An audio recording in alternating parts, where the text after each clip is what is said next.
So today we'll move on to the tumor board, the management of metastatic colorectal cancers. Warm greetings from Cancer Institute. And I invite my esteemed panelists, Dr. Rakesh, Dr. Naresh, Dr. Sachin, Dr. Shyam, Dr. Pinakin, and Dr. Kamal Kishore. So we will straight away move on to the case presentations for today. So this is the first patient is a 50-year-old male who presented with bleeding per rectum. On examination, he's got a rectal growth and the biopsy is adenocarcinoma. His PET CT is suggestive of liver and lung metastasis. So what additional testing would you recommend? Probably the medical oncologist can take on this. Dr. Rakesh, Naresh, Dr. Sachin, Dr. Shyam, any one of you. Good morning to everyone. Can I start? Yes, you can start, sir. So it's a rectal malignancy, stage 4. PET CT scan is showing both liver and lung metastasis. Yeah. So still I will evaluate the PET CT scan to look whether it's a sort of resectable liver and lung metastasis, which is unlikely, and likely it's unresectable metastasis, but I need to look into that and whether there is any possibility later on for the conversion. So what sort of the metastasis is this? And secondly, then obviously we will go for the carcinoembryonic antigen. And depending on the affordability and what sort of the treatment patient can take, then either limited panel like the RAS mutation, BRAF or MSI, or maybe the full panel like NGS to see everything newer, including the HAR, including the tumor mutation burden, NTRK, whatever it is available or in my mind, or the NGS can give me information which rarely may be the useful for the patient. Depending on the logistics, I will go for the molecular analysis. Right, perfect, sir. So I would like to ask the other medical oncologist in the panel, do you agree that are you doing HER2 in the current NCCN recommends HER2 testing also apart from the RAS and RAF? Is it in your routine practice to test for HER2 in a newly diagnosed CRC? No, it's not in my routine practice. Okay. I don't go for NGS normally. I prefer to go with KRAS and RAS and BRAF. Yeah. Right. In any of the medical oncologists, is it your practice to do NGS upfront, or most of them prefer only individual testing? Anybody would vote for NGS to straight away to look for the other NTREC, as rightly mentioned by Dr. Rakesh, by Dr. Naresh? Okay, anybody taking up this question? So at the moment, any of you in your practice is doing NGS? Dr. Naresh, no, you said that? Not at the outset, but definitely we'll keep in mind if the results come as negative for the other molecular studies, then definitely NGS the second workup. Okay, agree. So we'll move on to the question. Second question, assuming you have a newly diagnosed metastatic colorectal cancer, you have done biopsies from both the primary and metastasis. So where would you like to do the mutational profile? Any of the medical oncologists can take this. So the basic mutation like RAS, they are there since the beginning of the tumorigenesis. Okay. So it doesn't matter whether you do from the primary or secondary, there is a full concordance. Even if the patient is having a relapse and previously had the definitive surgery, even that block can be used for the, at least for the RAS mutation analysis and MSI. Obviously, the immune markers like TMB and PDL, this may change with the time of the progression of the disease. So obviously, that sort of the mutations I would like to do on the fresh tissue. Yeah, perfect answer. So when would you consider surgery of a primary and unresectable metastatic? So we'll take questions from the surgeons, Dr. Pinakin or Dr. Kamal. When would you consider surgery to the primary in a patient with unresectable metastatic colorectal cancer? Any of the surgeons could answer this. Good morning. I think as we are going for this surgery, in cases like if the patient is in obstruction, if there is a bleeding, perforation, or if there anything which is related to symptomatology, mainly it is the symptomatology which is harshen the part. Yeah. Okay, perfect. I think it's rightly answered. Moving on to the next question. What do you think is the criteria for resectable liver metastasis? In which setting would you consider as resectable metastasis? Either Dr. Kamal or Dr. Pinakin, one of them can take this answer. What do you think is the criteria for liver resectability?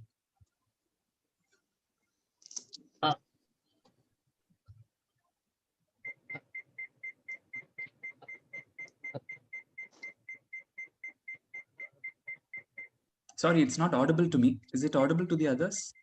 No, not audible. Not audible. Okay. Actually, I will go for the resectability if the part is, first of all, the patient condition, which is most important part. Second thing, Okay. it must be R0. Okay. It must be R0, and if complete resection is possible, and one thing more, if my oncologist friend have no other choice.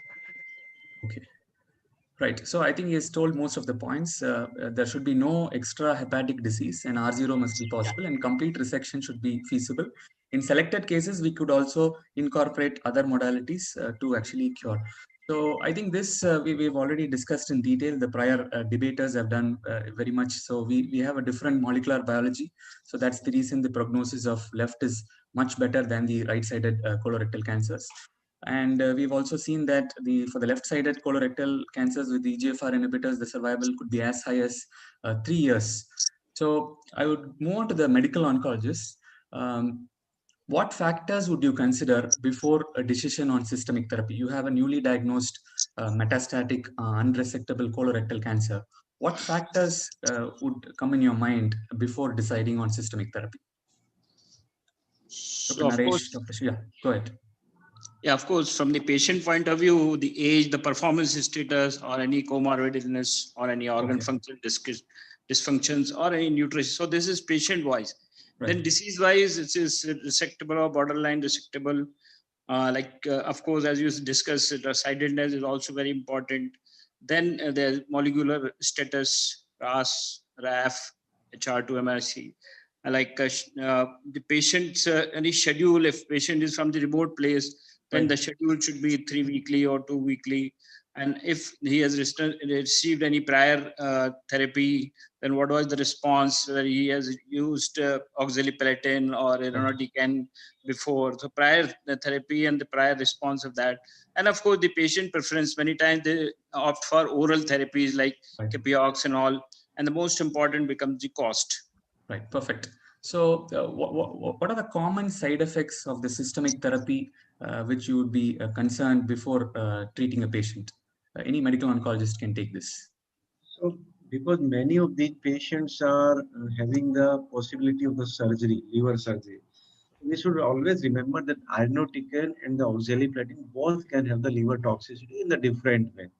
Right. And obviously, if bevacizumab is being used because of any reason, and you feel that the conversion is possible or conversion is going to happen, then the possibility of the bleeding is always there.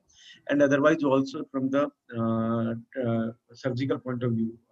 And obviously, the comorbidity which may lead to the more peripheral neuropathy because of the oxaliplatin and so on. So these are the various factors. And choosing between the cetuximab and panitumumab, one should remember that there is a structural difference between the two. There may be less toxicity, infusion-related toxicity, or reactions with the panitumumab. And the panitumumab is the good that it can be given the 2 weekly compared to the cetuximab, which is most of the time given as a weekly schedule. Right. Okay. And to my experience, giving cetuximab 2 weekly is very, very difficult. Okay, right. Perfect. So what are all the different treatment options for metastatic colorectal cancer? Any medical oncologist can take this. What are all the different treatment options we have? We have the backbone of the chemotherapy, and of course the biologicals, and then of course adding on the second line, if you go for the novel or salvage therapy drugs like regorafin, TAS-102, and of course now coming up very big way the immunotherapy, the targeted therapies. So we have a number of options. The problem becomes the sequencing of that. Right. So what is the first line chemotherapy of your choice in your routine practice? What is among the medical oncologists, what is the first line chemotherapy would you choose? Is it always FOLFOX, FOLFIRI, or how do you choose? Any medical oncologist can take this. For metastatic disease, I would prefer to go with the FOLFIRI plus minus bevacizumab, which is the right-sided tumor, even if it's the wild type. Left-sided, conventionally, I go with the EGFR inhibitor combination. And as you have given the choice here, FOLFIRINOX also, or that is a 3 drugs combination triplet also. So in select young patient where the more response rate is desirable, or the quicker response rate is desirable, then maybe in a select patient, I will go for the triplet also. And one thing very important, if the patient is affording MSI positive, then you can choose the single agent immuno-oncology drug also over the combination. Assuming a patient is not keen on having a central line, would any medical oncologist would choose K-pox regimen, the oral capecitabine? Any of you? Yeah, of course. Of course, that is important. If central line or the doesn't want to stay for long in the hospital, then definitely. So this could be a good option. So for resectable colorectal cancers, how many cycles should we give before surgery? The patient is planned for surgery at some point of time. Usually, how many cycles would you give? Any medical oncologist can take up this. Yeah, at least 2 to 3 months of systemic therapy. Why you don't continue beyond 3 months? Why you don't complete total neoadjuvant in resectable? Then we have to see the toxicity profile also, and how well preserved the patient will remain after the completion of chemotherapy, so that the surgeon becomes comfortable to operate upon. Dr. Dhanush, can I make a comment? Yeah, yes. The idea of giving neoadjuvant chemotherapy in liver mets in the colorectal is not to achieve the pathological CR, like what we do in the breast cancer. If you achieve the PET CR, what you will operate and where you will operate. So idea is to make them the conversion, not to achieve the pathological CR. So if the lesions are not visible operatively, then it's very difficult for the surgeon. So every 2 months you go on evaluating the patient, and whenever you feel you feel that the patient is resectable or conversion has happened, hand over the patient to your good friend surgeon and let him do his job. Right. So if you continue beyond, you can have this hepatitis related to the drugs, and the surgery could become potentially difficult. So I would like to throw a question on for the surgeons. What proportion of your unresectable liver disease become resectable after chemotherapy? In general, what proportion is it? Sorry, it's not audible. You need to unmute. I think what we see, and according to literature and what we see, it is around 15-20% patient will convert. Even after that, the patient structure and his feasibility for his score, PS score is also important even after that. Right. I think that's a very important point, because most of our patients close to 80 may not become unresectable. Yes. So although the intent may be cure, probably you should tell that only a small group, only 20% can actually become resectable after unresectable. And this, I think we've already taken. Some of them choose FOLFOX and some of them FOLFIRI. And actually there are randomized control studies. There is no difference. You can choose either one of it and the efficacy is not compromised. So I would like to take a question from Dr. Shyam or Dr. Sachin. When would you do DPD in your practice? Do you do before any 5FU or capecitabine? Any of the medical oncologists would say that they would do that as in your routine practice before chemotherapy. Anybody I'm not in practice of doing it DPD. Okay. So in general, the incidence is very low. It is only 1 to 2%. So most of the guidelines, including NCCN, recommends it's an optional. Some of the European guidelines actually recommends testing. This could be done because there could be some treatment differences for somebody with complete deficiency. Probably you may not be keen on giving this drug. You may want to choose an alternative regimen. And somebody with partial deficiency of this DPD, you could actually do dose reductions. So, I mean, a question to any medical oncologist can take this. After you start the patient on FOLFOX, the patient presents on the second day in a shock with grade 4 diarrhea. How do you manage this patient? Dr. Sachin, Dr. Naresh, Dr. Shyam, any of you can take this. How do you manage patient with FOLFOX has come with grade 4 diarrhea in shock? I don't ever come across with such a kind of disastrous complication of the FOLFOX. Okay. But definitely it has to be something related to anaphylaxis to some of the drugs, which will be treated as per the the anaphylaxis protocol. But looking into the diarrhea part, it has to be related with some kind of dehydration, and we have to give some high dose steroids and all. Right. Perfect. he has told most of the points, and also you would think whether the patient is DPD mutation in case you have not done at baseline. You would do that. That is important. That is right, important. Right. Yes. And also we do have an antidote for capecitabine and 5-FU. It's uridine triestate. Unfortunately, it's not available in India. We have to import it. Somebody with very acute toxicity or an overdose, you can actually give it within 96 hours. And there is one small study where they've shown more than 90% of these patients with severe toxicity have recovered if you would use the antidote, that is uridine triestate. That's an oral drug. So moving on to the, when would you consider a triplet chemotherapy, Dr. Naresh or Dr. Sachin? In your practice, do you give it in selected patients? When would you consider a triplet chemotherapy? I try to take the younger patients, only patients otherwise, and where the conversion is a possibility, or I take for that point of view. Otherwise, in the routine palliative care, it's better to choose the doublet plus minus some VEGF for the EGFR inhibitor drugs rather than try to give the triplet. I think that's a perfect answer. Whenever conversion therapy you try, or sometimes even in right-sided tumors are quite aggressive and their survival is very poor. So this subset, actually there are few studies that have shown a triplet regimen could have a slight advantage over a doublet regimen. So moving on, any medical oncologist can take this. Why do you think the right-sided or the BRAF mutant CRCs have a very poor outcome? Most of them are in few months, and we don't have effective second-line drugs and we lose them. Why do you think that happens? Because they are very aggressive kind of disease. Most of them, they present in very advanced stages. They are, very poor responders to the first-line therapies, and they are poorly differentiated and they are poor outcome. So basically, the aggressiveness of BRAF disease, which makes the patient, very poor responder. Right, perfect.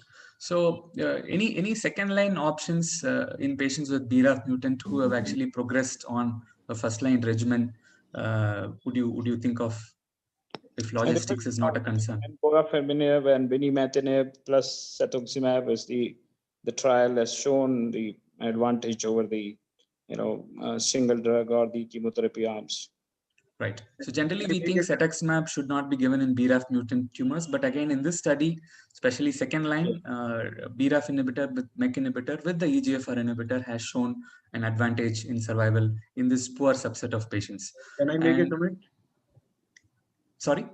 Can I make a comment? Yeah, sure. Go ahead. So available these BRAF inhibitor drugs like encorafenib and binimetinib, these are not available with this. The available drugs is not so tolerable, and if you give the single agent like dabrafenib or vemurafenib plus cetuximab, then the response rate is not so good. So it's a very, very tough situation as far as the India is concerned. Yeah, definitely. They are not available. The important drugs are not available. Right, correct. So when would you add EGFR inhibitors in metastatic colorectal cancer?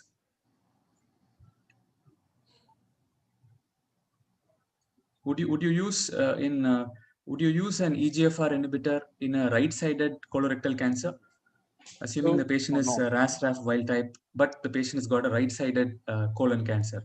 Is it okay to use cetuximab?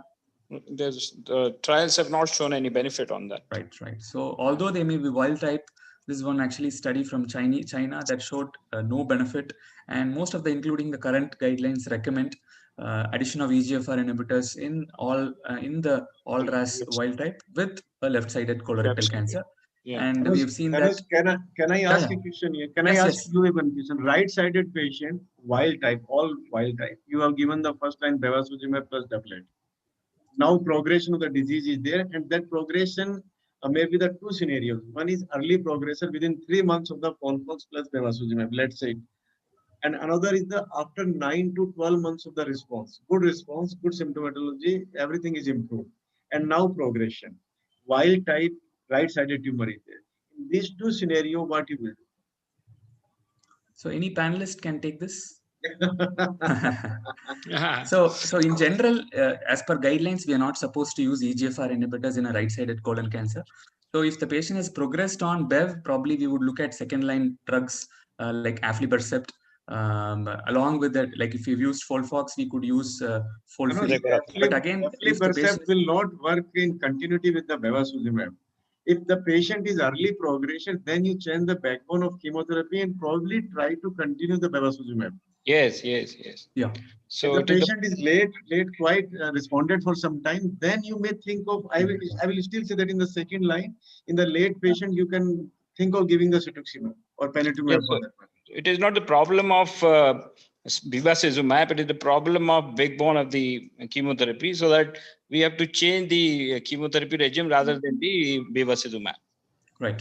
And especially the trials which support continuation of bevacizumab beyond progression, we'll have to be a little cautious, because these are all pharma driven, and the benefit is very low. Actually, it's usually 2 to 3 months. So we'll have to be quite cautious, especially in when we support treatment beyond progression. So would you use biologics in a resectable colorectal cancer? The liver mets are resectable. Would you consider using biologics in resectable colorectal cancer? Any medical oncologist, Dr. Naresh? So in select patients in neoadjuvant setup, yes, but unlikely to continue them in the adjuvant setup. No, will you use, assuming a patient is RAS-RAF wild type, and the surgeon says the liver mets are easily resectable, you are planning for a neoadjuvant therapy, would you use cetuximab in that patient? Easily resectable, then probably given situation where I would not like to continue them in the adjuvant setup, then probably I will not go for the new adjuvant. So for resectable, there is no role of biologics, even if it is wild type, no cetuximab, mutant, no bevacizumab. It is always neoadjuvant preoperative chemotherapy followed by surgery. And Dr. Naresh, I thought you were already mentioning, routinely we were using the weekly dose of cetuximab. Is there any different alternative schedule which is patient friendly, would you consider? Maybe the 2 weekly schedule, 500 milligram. But let me confess, with my limited experience, I am not happy with the 2 weekly schedule. It's a very, very difficult for patient, especially when it is given along with the chemotherapy. Maybe maintenance single agent, you may think of converting it to the 2 weekly schedule. But with the chemotherapy, it's a problem. Right, agree. So what do you think is the role of VEGF inhibitors in colorectal cancer? How do you choose among the 3 VEGF we have? Only bevacizumab. Frontline, only bevacizumab. Okay. When would you consider ramucirumab in your practice? Have you used ramucirumab or I'm of opinion, because these all are the VEGF inhibitors. So once you have used the one VEGF inhibitor, they are recommended in the NCCN guidelines and with the more toxicity, but I will not have any inclination to use them. Only VEGF drug which I would like to take up the second is the regorafenib, rather than going for the ramucirumab. Agreed, totally agree. Givaflibercept is very, very dirty drug. Right, agree. Yeah. I mean, and again, most of the toxicities are overlapping between all these drugs, so we'll have to be cautious whenever you switch therapy. And the benefit is actually 2 to 3 months in terms of as compared to only chemotherapy arm. And second line drugs, I mean, I think we would all agree that if you've used oxaliplatin based, you would use irinotecan and second line. If you've used frontline FOLFIRI, then you would use FOLFOX as second line. Yes. And Dr. Sachin or Dr. Rakesh, what is the preferred strategies you would start patients on regorafenib? What dose would you suggest? Usually I start for 80 milligram per day and then gradually build it up as per the tolerance. Right. And what common toxicities do you see in patients on regorafenib?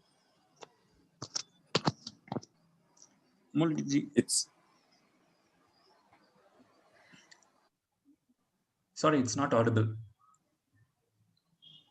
Dr. Shyam, Dr. Naresh. Yeah, most of the time we see the hand-foot syndrome and some diarrhea. Right. So, the diarrhea is the major. That's why the R dose, the trial has come from 160 milligram to 80 milligram, and then escalate the dose. Right. Right. Agree. Basic idea presently for the regorafenib should be to take up the patient, try to take up the patient beyond 2 months. Those patients who reaches in the 3rd month of the therapy, probably these are the patients who are going to respond more to the treatment or having the maximum benefit.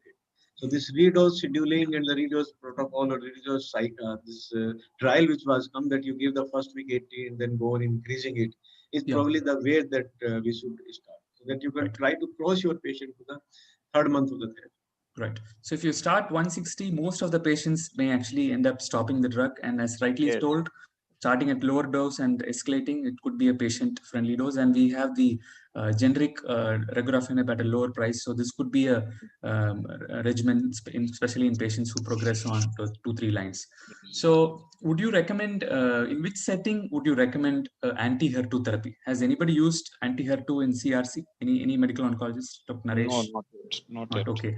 And trastuzumab once, but there was no response. Once patient trastuzumab. Right. So just a couple of points. The IHC 3+, there is a slight difference between, I think the pathologist should be aware of this. More than, in breast, we say more than 10% positivity. Here it is more than 50%. And generally, anti-HER2 therapy is recommended for patients only with RAS-RAF wild type and a HER2 amplified tumor. And again, the evidence is very weak at the moment. Although we have some approvals, it's based on the overall response rate, especially in recurrent tumors for which there is no effective alternate treatment. And moving on to the last questions, what is there a role of immunotherapy? Has any medical oncologist in this panel, have you ever used immunotherapy in colorectal cancers?